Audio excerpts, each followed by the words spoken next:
Welcome to the special lecture on World Heritage Day. Today we will all together celebrate World Heritage Day. Our ancestors have given us a rich cultural past, and their efforts to preserve our heritage should not go in vain. World Heritage Day is celebrated to spread awareness of our rich cultural diversity and the importance of preserving our ancient heritage.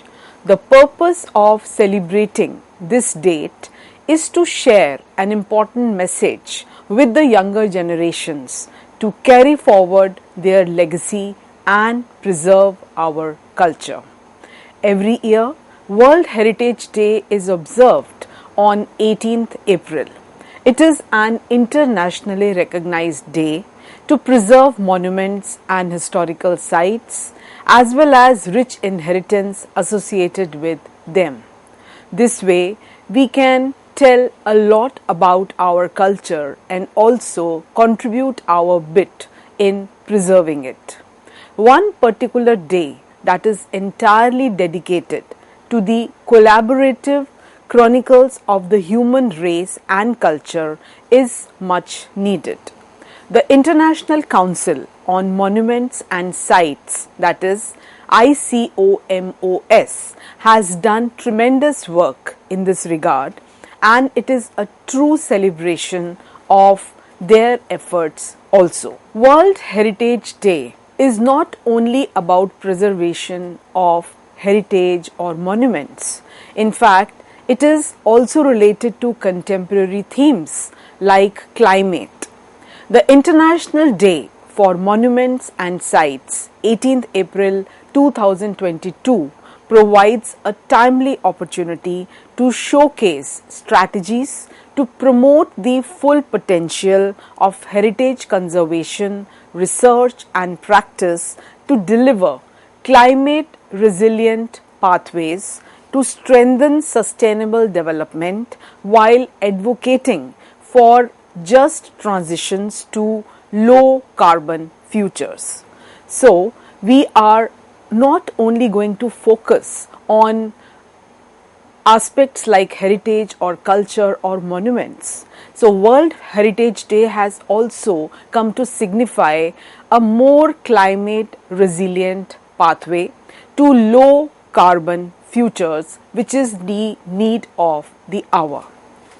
It is part of ICOMOS Triennial Scientific Plan 2021 to 2024 and also supports the 2020 ICOMOS resolution on people-centered approaches to cultural heritage. A very important aspect of this event is the knowledge exchange. So, ICOMOS calls on all communities to collaborate through partnerships, inclusive practices, and in cooperation with local governments, the private sector, academia, civil society, indigenous communities, as well as vulnerable communities to come on a platform and help in planning. Knowledge exchange must be built on a two-way process that acknowledges a plurality of knowledge systems. So, it is clearly not a top-down approach, rather a bottoms-up approach that is being called for. The selected theme of heritage and climate offers the opportunity to respond to questions such as how to employ climate justice and equity to protect heritage. Explore the ways in which we may achieve equitable protection of vulnerable communities through climate action while responding to the UN Decade of Action. As we all know that the climate today is under threat, and we need to preserve not only what is being lost but also to create conducive environment for the upcoming generation. Now let us look at this data which gives us information about countries with the most UNESCO World heritage sites.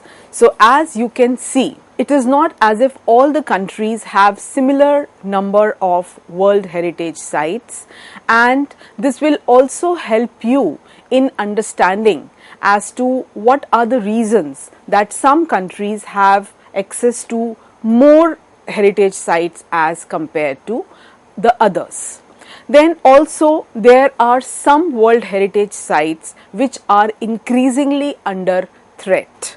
So therefore we also need to take into account that how certain steps need to be taken in a time bound program and also on an emergency basis in order to preserve those sites which are under threat. There is also something like a World Heritage Week, which is special celebration in India that is carried out by the Archaeological Survey of India.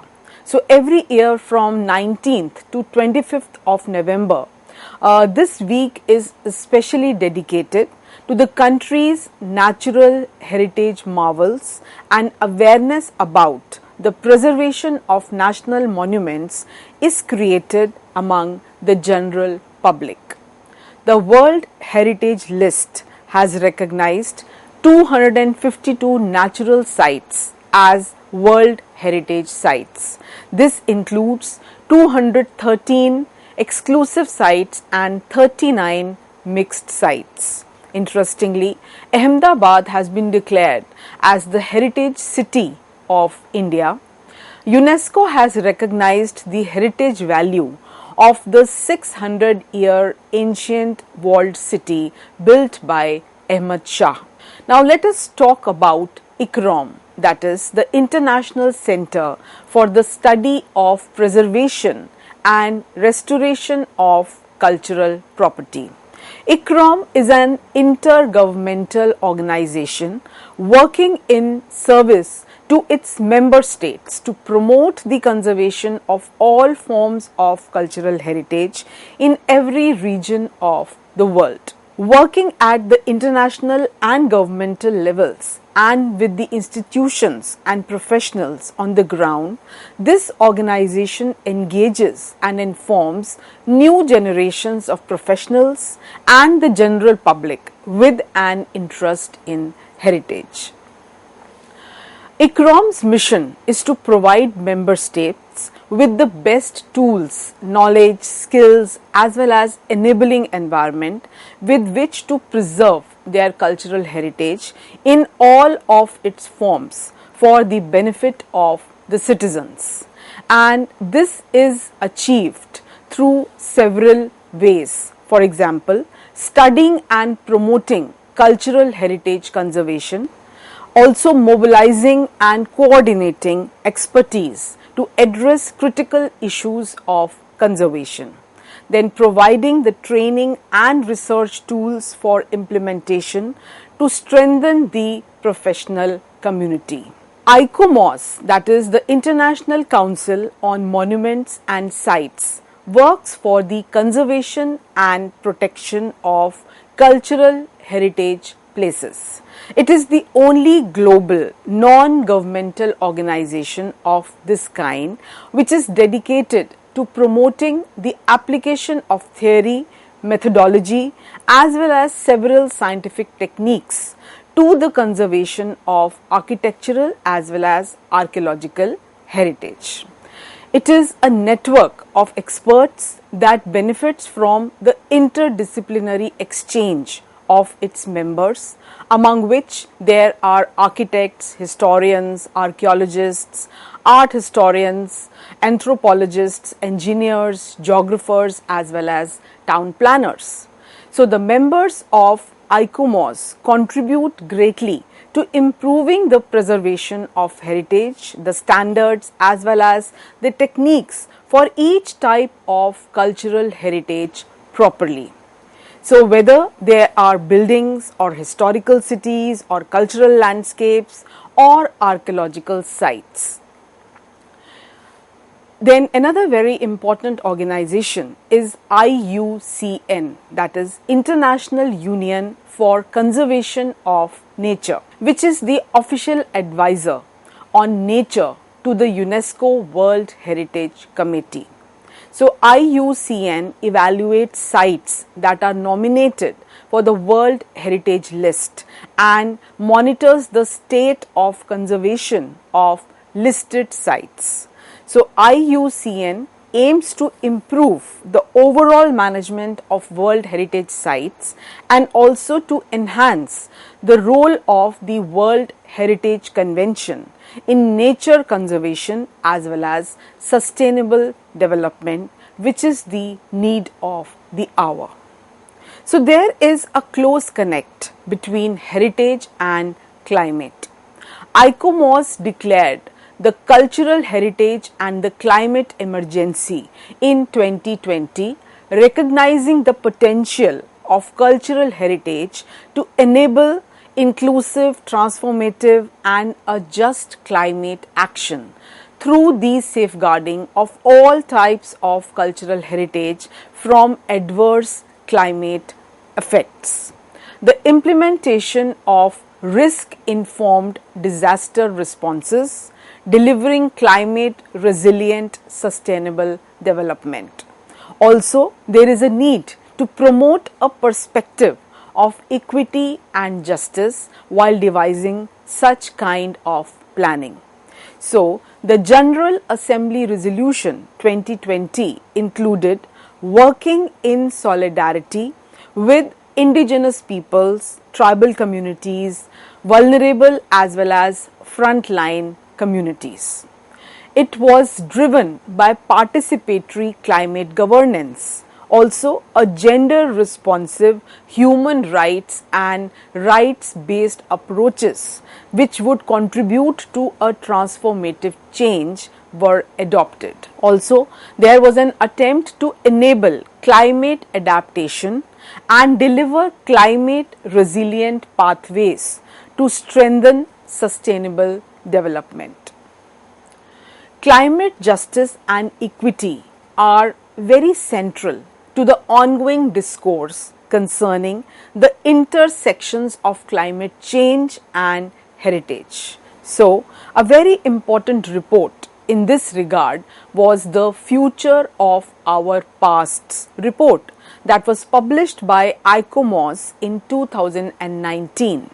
And this particular report called for solidarity between heritage professionals and those communities that were most affected by or least able to bear the cost of climate change. So, the achievement of sustainable development goals was clearly on the mind. Intergeneration equity is another very important principle that has been adopted, which requires that all people take measures to safeguard and protect Earth's terrestrial and marine ecosystems for present and future generations. So this means that not only the present generation should benefit out of the available resources, because if this happens, then obviously there would be no equity between the present and the future generations. The interaction of people and ecosystems is particularly important given the high dependence of one upon the other. Fairness requires attention to principles of distributive justice and the idea that the benefits and burdens associated with climate change and its resolution should be allocated fairly and should not fall completely on poorer communities. Only in this way that community participation can be assured. So we as humans need to respect the diversity in our cultural offerings and preserve them for future generations to come. The ancient historical monuments are not just a living wonder, but speak volumes of history and fascinating ancient lives. So protecting these assets into the future is impossible through a single individual activity. So community participation and global awareness only can change things for the better and also help in preserving the rich and varied culture across the world. The reason why World Heritage Day is celebrated on 18th April. The year 1982 was a very significant year for recognizing the efforts of ICOMOS. So the suggestion rolled out by ICOMOS to globally celebrate World Heritage Day on 18th April finally took shape in 1982.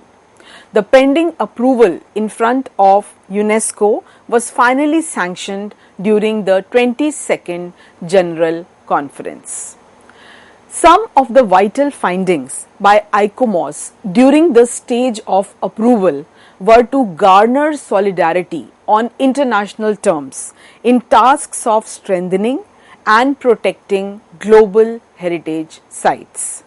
The Venice Charter, also known as the 1964 International Charter on Conservation and Restoration of Monuments and Sites, is the guiding spirit behind the establishment of ICOMOS. Now let us look at the history of this particular day and how it was celebrated earlier. What were the themes that were picked up? So the International Council of Mountains and Sites stepped next to a proposal to celebrate World Heritage Day in 1982. In November 1983, the 22nd Conference of UNESCO passed an ultimate resolution, and from then on, International Day for Monuments and Sites has been in celebration on April 18th every year. The World Heritage Day 2022 theme is Heritage and Climate. Let us look at some of the interesting past year themes.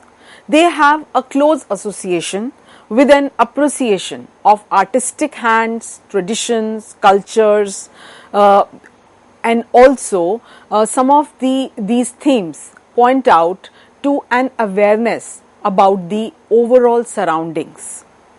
So the World Heritage Day 2021 theme was Complex Pasts, Diverse Futures, while the theme for 2020 was Shared Cultures, Shared Heritage and Shared Responsibility. Then in the dawn of the global pandemic COVID-19 outbreak, the theme played an important role in essaying the world health crisis. Rural landscapes was the vibrant theme for 2019 that brought global unity to the fore. The connectivity of a place with its landscapes and communities was the central point of interest in this particular year. Then Heritage for Generations was the theme for year 2018. This theme pleads to future generations to protect monuments and learn more about preserving our cultural heritage through learning and education. Then for 2017, the theme was Cultural Heritage and Sustainable Tourism. It also aimed to renew the living conditions based on the context of Sustainable Development Goals. For 2016, the theme was Heritage of Sports. This year recognized cultural legacies globally and helped humanity develop different sports skills right from prehistoric times. So, having discussed important features of World Heritage Day and how this day has been celebrated not only in the recent pasts but from 1984 onwards, with the spirit of 1960s also playing a very important role in this regard. So all these points will not only broaden our understanding about this day but also make us more aware about the holistic approach that needs to be adopted. So heritage is not only about buildings or monuments which have been there. it is also about understanding the culture, the polity, society, economy behind those monuments, the contemporary times in which they were built, and the stories these monuments have to tell, and also how the present generation can be inspired and they can also participate through community participation, and how the process needs to start right from childhood, how students need to be made aware of the importance of heritage through schooling, and the families also need to play a very important role in motivating their children to be more aware about their surroundings, about the climate, about everything which is around them, because they are not only accountable to them but also to the future generations, and the future generations must also see what our generation is seeing, and we are getting an opportunity to experience a rich cultural heritage. Thank you.